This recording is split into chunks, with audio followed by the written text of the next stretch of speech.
जय हो भोजपुरिया समाज। जी हाँ, तो आज आप लोग के बीच फिर पवन सिंह के नया सबसे सुपरहिट ब्लॉकबस्टर वीडियो गाना से जुड़ल बड़ी रिपोर्ट लेके आइल बानी, जो उनकी कहल जाओ तो तरो ताजा रिपोर्ट। जी हाँ, एक गाना के बाद अब दर्शक फैंस लोग वीडियो के भी इंतजार हुई, उनको वे वीडियो सॉन्ग से जुड़ल बड़ी रिपोर्ट लेके आइल बानी। उनकी ऑडियो के बाद ये फोटो तस्वीर के साथ नया खबर वायरल हुई कि वीडियो शूटिंग हो चुकल बा। जी हाँ, लेकिन वो खबर बिल्कुल 100% गलत साबित भइला। उनकी म्यूजिक टीम अभी भी नया रिपोर्ट दलस, उनको रिपोर्ट के माध्यम से नया बड़ी जानकारी लेके आइल बनी। उनकी फोटो तस्वीर भी आपसे जांच से कैसा ना और एक शूटिंग भइल बगी ना, ये दिन नहीं बोलते कबले हुई, यानी ऑल रिपोर्ट एक ही वीडियो में सारा डिटेल साथ। तो बस आप वीडियो के अंत तक देखी। उससे पहले को रिक्वेस्ट करें आपसे के यदि आप भोजपुरिया आर्यन चैनल पर नया बानी तो जुड़ जाए, सब्सक्राइब कर ली और एक घंटी के आप जरूर दबा दी।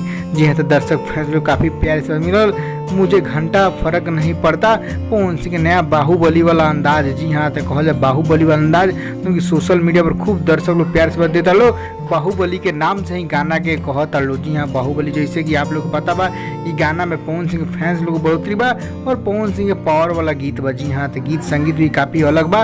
उनकी विनय बिहारी, ऋतिक सिंह, सोना सिंह, पवन सिंह सब कोई मिलके इस स्वर से दे के धमाल मचे, काफी बड़ा लय के साथ उतरले भाई गीत संगीत। जो उनकी कहल जाओ ई गाना के वीडियो सॉन्ग शूटिंग ना भइल, लेकिन वीडियो खबर वायरल भइल फोटो। जी हाँ, तो ई कहल पवन सिंह घर पे रहना है तो कोनो प्रोजेक्ट पर काम करते हुए प्रोजेक्ट के वीडियो शूट के फोटो है। जी हाँ, वो वीडियो शूट के फोटो जिसमें ये पोस्टर के साथ बताओ गई है, जो उनकी आप लोग समझिए ये पोस्टर भी रेड जैकेट में बा, रेड फॉर्मल में बा, तो वो शूट भी अगर वही हो। जी हाँ, तो लेकिन उना पवन सिंह अपन तैयारी में रहना दूसरे वीडियो गाना, कहा कि आप लोग पता बा 9 से 10 वीडियो गाना की तैयारी कर चुके हैं, शूट हुए कोनो वीडियो में फोटो है, वो फोटो के साथ नया खबर वाले जो अब जाकर पता चल रहा भी शूटिंग भी बाकी बची है, तो शूटिंग बहुत जल्द होके वाला शुरू। तो आपसे बताओ ये रिपोर्ट, आप सब जानेंगे नया बड़ी खबर, मुझे घंटा फर्क नहीं पड़ता है, वीडियो गाना भी शूट नहीं बहुत जल्द शूट हुई। तो आपको बता आप तो ऑडियो गाना सुनिए तो कैसा लगा कमेंट करिए, बेल करो, खबर के लाइक से दबा करें ज्यादा मात्रा में, ताकि सारा फैंस लोग जान लेगा वीडियो जुड़े बढ़ जाएंगे, बहुत जल्द शूट भी होकर। देखिए अब यहाँ पे होता है मुंबई में, कहीं बहुत मुंबई भी जाए वाला बना है।